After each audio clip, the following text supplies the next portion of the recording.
Halo, saya Dr. Nahla. Lagi-lagi saya akan ngomongin tentang COVID-19 atau yang mungkin lebih dikenal sebagai virus corona. Mudah-mudahan belum pada bosan dan jangan sampai bosan dulu karena banyak sekali informasi sekarang yang beredar, belum tentu betul, masih banyak hoax-hoax yang harus dibasmi, dan bagi teman-teman yang bisa mendapatkan banyak informasi, semoga dapat juga meneruskan informasi ini karena apa yang kita lakukan harus kita mulai dari diri kita sendiri dan kita ajak teman-teman di sekitar kita untuk melakukan hal yang sama. Yang mau kita bahas dan mau saya tekankan sekali lagi adalah bahwa virus corona ini atau yang dinamakan virus SARS-CoV-2 ini adalah virus yang sangat baru. Apa dampak dari fakta bahwa ini adalah virus yang baru? Yang pertama, berarti kita belum tahu pasti sifat dari virus ini. Yang kedua, kita belum tahu pasti efek dan berapa lama efek yang akan disebabkan oleh virus ini. Yang ketiga, belum ada obat yang betul-betul efektif untuk melawan virus ini. Yang keempat, belum ada vaksin yang bisa mencegah seseorang untuk tidak terinfeksi virus ini. Jadi itu yang teman-teman harus selalu ingat. Informasi ini bukan untuk membuat teman-teman panik, tapi untuk membuat teman-teman lebih waspada bahwa memang apa yang sedang kita hadapi ini betul-betul nyata. Dan bersama-sama kita bisa mencegah penularan virus ini lebih luas. Secara umum ketika virus masuk ke dalam tubuh kita, gejala yang ditimbulkan itu mirip-mirip. Demam, sakit kepala, lemah, letih, lesu, pegel-pegel, seperti itu. Bagaimana dengan virus yang masuk spesifik langsung ke infeksi saluran pernafasan? Ada pilek, hidung meler, hidung tersumbat, nyeri tenggorokan, batuk, sesak nafas, nyeri dada. Gimana dengan virus SARS-CoV-2 atau virus corona? Gejalanya sangat bervariasi. Jadi gejala-gejala yang tadi saya sebutkan itu bisa ada pada orang yang terinfeksi virus ini. Dan juga jumlah gejala yang timbul itu juga bervariasi. Apa sih yang menyebabkan gejala ini sangat bervariasi?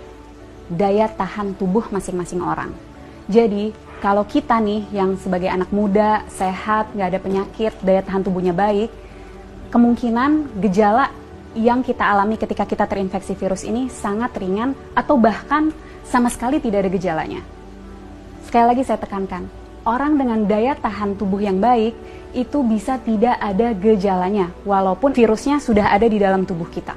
Dan orang dengan daya tahan tubuh yang baik, dia mampu menyembuhkan dirinya sendiri karena pada dasarnya virus itu memang self-limited disease. Jadi daya tahan tubuh kita sendiri bisa membasmi virus itu. Bagaimana dengan orang-orang dengan daya tahan tubuh rendah? Tentunya akan dapat mengalami gejala yang lebih berat, bisa sampai sesak nafas, bahkan bisa sampai menyebabkan kematian. Siapa saja sih orang-orang yang kita tahu daya tahan tubuhnya rendah? Yang pertama, orang tua yang usianya di atas 60 tahun. Yang kedua, orang-orang dengan penyakit penyerta. Penyakit penyerta itu apa?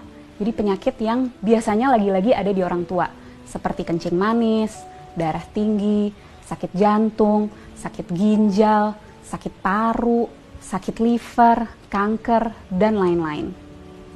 Nah, orang-orang inilah yang akan sangat menderita ketika dia terinfeksi oleh virus SARS-CoV-2 atau virus corona ini.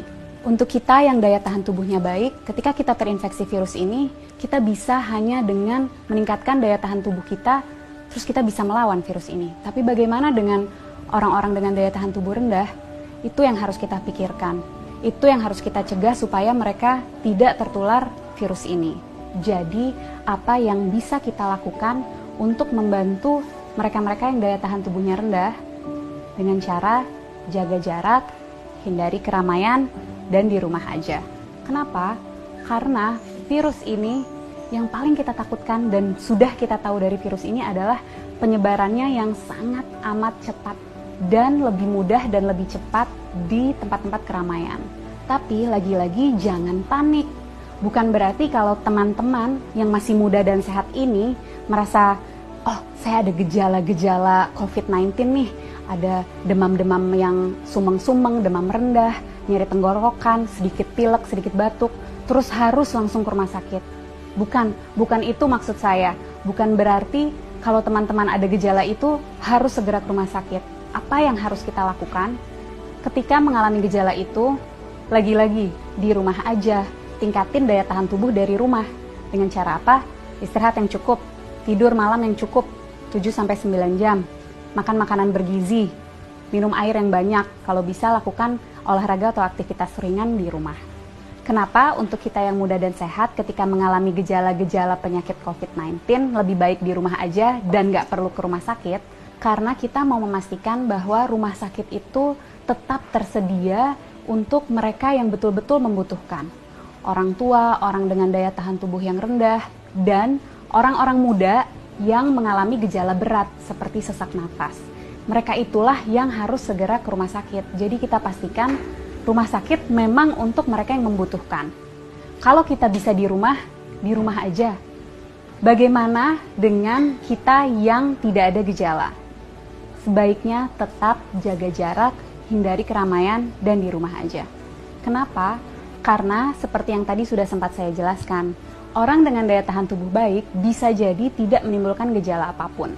Jadi kalau dari luar dia terlihat sehat, belum tentu tidak ada virus itu di dalam tubuhnya. Dan orang-orang tanpa gejala ini tetap bisa menularkan ke orang lain. Melalui apa? Misalnya, kita lagi ngobrol-ngobrol sambil makan, dia tersedak, batuk, virusnya banyak di situ. Atau lagi di mobil bareng, AC-nya kenceng banget, kedinginan, dia bersin, virusnya ada di situ. Penting untuk kita jaga jarak 1 meter untuk memastikan droplet yang keluar melalui batuk ataupun bersin tidak terkena pada kita. Penting sekali untuk kita untuk selalu cuci tangan dengan cara yang benar dan sering-sering untuk memastikan jika secara tidak sengaja kita menyentuh droplet itu, kita bisa membersihkannya. Dan yang juga penting, jangan menyentuh wajah dengan tangan kita yang belum bersih. Kenapa? Karena virus akan lebih cepat menyebar, lebih cepat masuk melalui mukosa mata, hidung, dan mulut. Penting untuk kita menghindari keramaian untuk memutus rantai penularan ini. Penting untuk kita di rumah aja supaya kita bisa terus meningkatkan daya tahan tubuh kita untuk dapat melawan virus ini. Bagaimana untuk kita yang tidak bisa di rumah aja, terpaksa harus bekerja di luar atau harus pergi keluar, tetap usahakan untuk menjaga jarak. Jaga jarak 1 meter dan usahakan sebisa mungkin menghindari keramaian. Jangan lupa untuk selalu menjaga kebersihan dengan mencuci tangan yang bersih. Kalau tidak bisa menemukan air dan sabun, kita bisa menggunakan sanitizer. Para peneliti, dokter-dokter, farmasis, tenaga medis, dan semua sedang berusaha mati-matian untuk mencari obat dan vaksin dari virus ini. Mari kita berperan membantu mereka dengan cara jangan panik tapi tetap waspada. Kita jaga jarak, hindari keramaian, dan di rumah aja. Nggak perlu ke rumah sakit kalau gejalanya ringan. Pastikan rumah sakit tersedia untuk mereka yang membutuhkan, orang-orang tua, orang dengan daya tahan tubuh rendah, dan orang-orang dengan gejala yang berat seperti sesak napas. Yuk teman-teman, kita bareng-bareng lawan virus SARS-CoV-2 ini. Dan untuk teman-teman medis, tetap semangat.